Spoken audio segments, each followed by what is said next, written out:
Welcome back to another episode of the Next Level Minds podcast. My name is Chris Chapman, and I am your host. If this is your first time tuning in, then this is a podcast dedicated to those who really want to reach the next level in their faith, family, fitness, finances, and embrace the American freedoms that we have in this great country. The way in which we do that is we speak with various guests across all walks of life and really walk through their story of how they got from point A to point B and overcame adversities, but also how they're putting faith, family, fitness, finances, and embracing American freedoms as a priority in their life. And then we also do a number of different solo episodes hosted and recorded by yours truly, where I walk through a wide variety of topics, personal development related, but also have things like faith, family, fitness, finances, and some American-focused political topics as well, being a bit of the center of some of the topics there. So that's really what we're all about. And if you've been listening for a long time, you know that my vision is to impact over 1 million people. The way in which you can help with that vision is by sending this episode to a family member, friend, or colleague. You can share it on social media. You can also leave a review on Apple Podcasts to let me know what you think. And then honestly, you can just keep listening to the show. But on to today's episode, which I'm going to be talking about the one word that successful people use to reach their goals, reach their dreams, reach their visions, and really just build their ideal life. And it's a word that I have utilized for a large majority of my life, and the word is how. And reading Robert Kiyosaki's book, Rich Dad, Poor Dad, which I read when I first graduated college back in like the summer of 2018. I think I've read it a couple other times before, and I know other successful people say this as well, but instead of saying I can't afford this or I can't do something or that won't happen, change that and say, how can I afford this? How can I make this happen? How can I achieve the dream, the goal, the vision that I'm trying to achieve, even when things are not looking in my favor? And throughout this podcast, I'm going to share a wide variety of stories, really ranging back all the way from when I was in high school to how I have, see what I did there? How I have used the word how and that phrase, how can I blank, to really achieve the success that I've achieved. Again, I say this on a lot of episodes. I am very proud of what I've been able to do by this age, but I still have a long way to go until I reach my long-term goals. So I'm not one of those people that comes on here and just says I made it. That's one thing I like to do with my podcast, with my Instagram stories, is honestly document my journey as I'm attempting on a daily basis to build my dream life. So throughout this episode, I'm going to share a couple stories in my life of the phrase how and how it has helped me. So first and foremost, going all the way back to high school, many of you, have you been listening and following me for a while, know this story, but essentially junior year of high school, I messed around a lot, did not put school seriously, hardly ever studied, skipped a lot of classes, really just did not have a good head on my shoulders when I was younger. I did not have the right habits, the right routines, the right behaviors. That's one of the reasons why I'm so passionate about the right habits, the right routines and behaviors now, because I know what they can do for you. But essentially, school was one of the least of my priorities. And because of that, junior year, when I started looking into colleges, I was given a 0% chance to get into any four-year university. And again, it's because my habits were not aligned with my goals. And what I immediately started doing is, instead of just accepting defeat and having to go an alternate path, which, not that an alternate path is a bad thing. There's been many people who have not gone to college and been very successful. Actually, a good chunk have been on this podcast. So, but that was just my goal, to go to a four-year university. And I had a 0% chance to get in according to these statistics. And so instead of just throwing in the towel and saying, all right, well, this is my life now, I said, how can I do this? And I started adjusting my habits, my routines, my behaviors. And I started doing what people who get into college do: studying, showing up for class, getting tutoring, actually trying, things like that. And then fast forward to another story, was I had to spend my first year of college at the College of Charleston Bridge program. And essentially you take some College of Charleston classes, you take some Trident Tech classes. Again, I had to go there because even though I did start busting my butt junior and senior year, like, my grades were so bad from freshman year and sophomore year and first semester junior year that I really didn't have too much time to catch up. So I got into like some very small 4-year schools, and then I got into College of Charleston Bridge program, which is literally like that was it for me. And so went to College of Charleston Bridge, and I wanted to transfer to either University of South Carolina or Clemson. Long story short, toured both of them and was like, man, Clemson's awesome. Ended up doing like a snowboarding trip, like an hour and a half from Clemson, but then like toured the campus and like went to a game, like had an awesome weekend. And I was like, okay, Clemson, in my opinion, is a lot better than Columbia, South Carolina. And anyway, I was at Trident Tech in the CFC Bridge, and I was like, okay, I want to transfer, but I had to do like a certain number of math classes. I think I forgot the name of them, but let's just call it like 1010 and 1020. Well, I wasn't in those classes. I was in the math before. Again, I did not take school seriously in high school. So when I tested into my math classes, I was having to take like essentially a pre-math class before getting into the ones that I needed to transfer. And so all my other grades were good because I started busting my butt, especially when I was in the CFC Bridge program, because I knew that I wanted to transfer. So I ended up getting like A's and B's and just busting my butt. And then I was talking to my guidance counselor who was helping me with like transitioning to the 4-year University Clemson. And she was like, ooh, yeah, like your grades look good. GPA is good.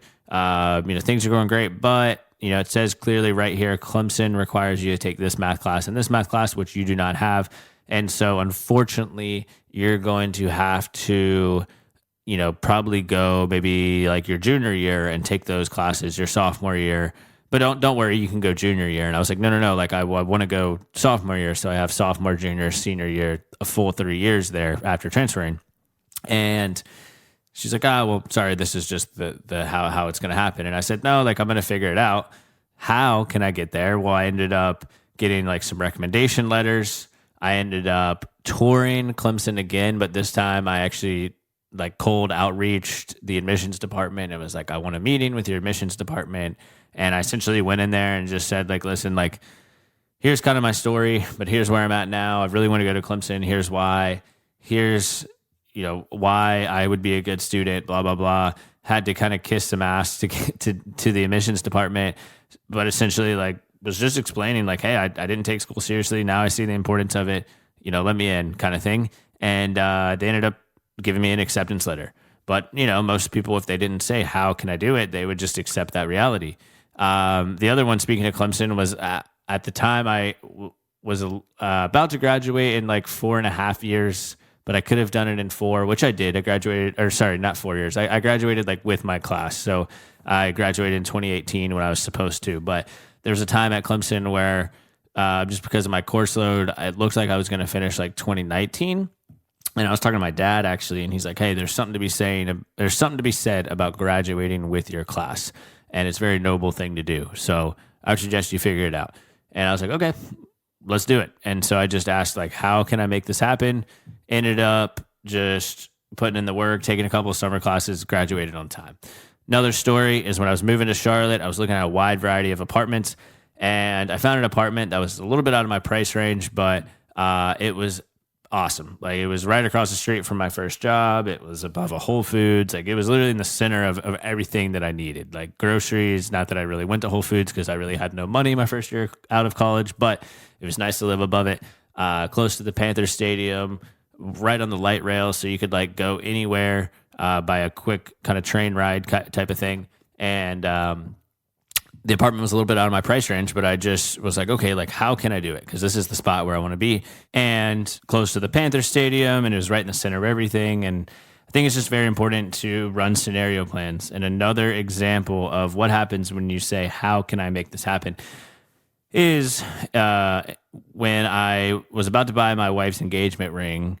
And this was like right after I was starting out. I was like starting to get some success. I was like, okay, like I'm starting to make some money. This is good, but I was still a little bit behind from what I needed to save.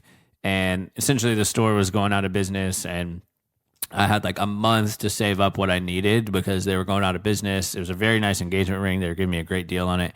And I was like, okay, I got a month to do this. How can I make this happen? And I'm, I've always been in sales in my career. So I started running some numbers. Okay, if I meet with this people and these people and these people, chances are they buy as this, if I can do this. And I basically just built out this scenario plan of like how many people I need to meet with based on my close rate. And then I was like, okay, based on my close rate, what's my average deal size? Okay, what's my commission rate?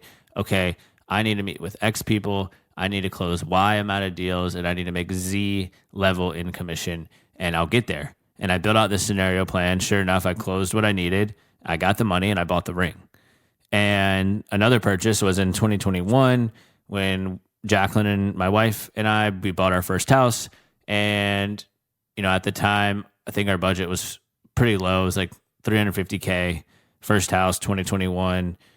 Or no, it was like, I think it was 330, 340K, I think was like our budget that we wanted. Again, we were young, in our early 20s. We wanted to buy a first house, and essentially like the bidding war got up to 350.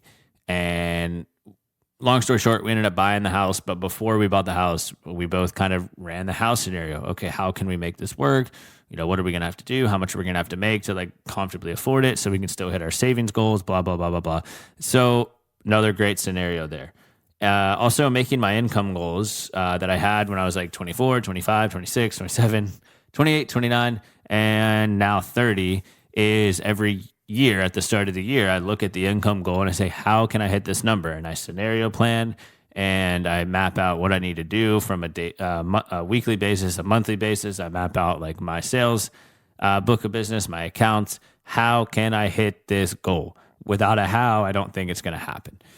Also, from an income standpoint, this is kind of similar, was when I jumped from advertisement sales to jumping in the technology sales space. I essentially was in the advertisement sales space for like 5 years, and I wanted to get out and go into the technology space, work for like a big Fortune 500 company. But majority of everyone I talked to was like, hey, either to get to a company that size, you either need to have started like right out of school and kind of done their like internship program and then their entry level program and then kind of worked your way up to managing your own book of business, or you have to be at like another well-known, reputable, big company that when you do apply, that company's going to be like, oh yeah, I know them. Let's give them a chance to interview. Well, I had really neither, because the company I was at, I had a lot of great experience, made some good money, but I think they only had like 25 employees. Very, very small business, unique environment to work in. And so I was like, okay, I'm applying for this like massive $6-7 billion company. They're not going to know this name, right? And so I just started asking, like, how can I make this happen? Ended up getting a referral by one of my good buddies at Clemson, fraternity brothers there, who works at this company. Long story short, like I just started asking how. Okay, I'm going to get a referral from him. I'm going to explain this in the interview. I'm going to do this. Like I just wrote out, how am I going to do it? And then long story short, ended up getting the offer, which also had like a kind of mini how moment in it, because I was interviewing for one position there on a kind of completely separate team that I'm on now, and they ended up saying no to me. And then I'm like, okay, well, I made it this far. Like, how can I end up getting in this company? Because I've gone through like 6 or 7 interviews. And sure enough, like a day later, and I think this was a God moment, I prayed about it. I was like, please let me make this happen, because I know what getting this job is going to be able to do for my long-term goals. And then like literally like the next day, the recruiter's like, hey, actually we have another position open on this team. And turns out I thankfully liked this team exponentially more than I think I would have liked the original team. So it's like crazy how that works. Let's see, as we're starting to wrap up here, another how moment was buying a house in Mount Pleasant, South Carolina. For those of you who aren't in the Southeast, like Mount Pleasant is an amazing place to live. It's where I grew up. It used to be pretty cost effective to grow up here. But now over the last like 5 to 10 years, it's just became significantly more expensive, because it's just continued to rank like one of the best cities in America, all this stuff. So buying a house in Mount Pleasant, it was like, okay, like how are we going to essentially do this? Because it's very expensive to live here. It's nowhere near as expensive as like a California or anything like that, but it is expensive. And so when we bought our old house, I knew that like my longer term goal was to move here and then turn my first house into a rental property. So I'm kind of very quickly after buying that first house, I'm like, okay, how can we get to Mount Pleasant? And we saved, we lived below our means. We, continue to increase our income every year. And essentially what that led to is just having enough for a down payment. And putting ourselves in a position where we're at the income level where like we can afford to live here. And again, that the reason that we're here is not just from an overnight decision. The reason that we're here, and again, I'm definitely not in my dream house. It is a nice house, but my dream house is house on the water, all that stuff, which I'm definitely not on the water yet. But we started like asking the how question back in like 2022, very shortly after we bought our first house. Like, how can we get to Mount Pleasant? How can we turn this house into a rental property that we're in now? Which we ended up doing those things. The last two would be buying my dream car, which is a Toyota 4Runner. Ended up getting this 4Runner, and I could have bought the 4Runner back in like 2020, but I was like, you know what? I don't want a car payment where I'm having to use like my hard-earned dollars to pay for a liability. I want to turn my hard-earned dollars into buying assets that those assets make me money. And a car, in my opinion, is the complete opposite of that. So I could have bought this like 5 years ago, but again, I had that rule for myself. I don't want to have my hard-earned dollars go to a depreciating asset. So I'm like, how can I make this happen? Well, I started looking at passive income that I get from my high yield savings account, from dividends in the stock market. And I'm like, okay, wait a second. Like I'm averaging enough per month where it covers the monthly payment of the car. And I'm like, okay, so technically I'm not using any of my hard-earned money to pay for the car payment because I'm using dividends from the stock market to pay for this car payment. That's another lesson from Rich Dad, Poor Dad. And I'm also have a car right now, which was an old Toyota Camry, but I was like, okay, I can get like $7,500 for this. And then I had some money in savings that I basically just had on the side because I had an older car for car repairs, just because, it's an older car at the time. So I was having to like do random repairs. And I was like, okay, why don't I trade in the car for $7,500? Why don't I use the money that's in this repair savings account and I'll buy this 2023 4Runner. It has a warrant, or it has like a warranty maintenance package on it. So I'm not going to have to pay for like any maintenance on it until like 50,000 miles, which I really don't drive a ton. So I was like, I don't need this money in this like car maintenance fund anymore. And then I did the math after like looking at the interest rate and all this. And I'm like, wait, my dividends can cover this payment. And again, that took like a couple days of scenario planning, looking at my finances, but asking how can I make it happen? And it happened. And then I think in 2026, it's going to be the same thing. Like I'm looking at my goals that I'm starting to like kind of preliminary create in my head. And they're very big, audacious goals. 2025 was a great year. And I want to kind of capitalize on some of those things. And how am I going to make that happen, right? I'm asking myself that as I go through my goals. I'm also looking at my long-term goals, things that I want to accomplish by like 35, 40, 45, 50. I'm asking, how can I make this happen? So just wanted to hop on here and share some stories that have worked tremendously for me by using the phrase, how can I make this happen? So I hope you guys can extract some of the learning lessons and really think about it in your life. Think about past circumstances that you've used the phrase how, and think about future things. 2026, think about your 3-year goals, your 5-year goals, your 10-year goals. Ask yourself, how can I make this happen? And then make sure when you're hit with a no or you're hit with a rejection, instead of just accepting your fate as it is, immediately say, you know what? I want ABC outcome. How can I make that happen? Even though I've been rejected, even though the odds don't look in my favor. That's my challenge to you. Other than that, thank you all for listening to Excellent Minds. Be sure to share this episode. And thank you all for being supporters of the show. And I hope everybody has a fantastic week ahead.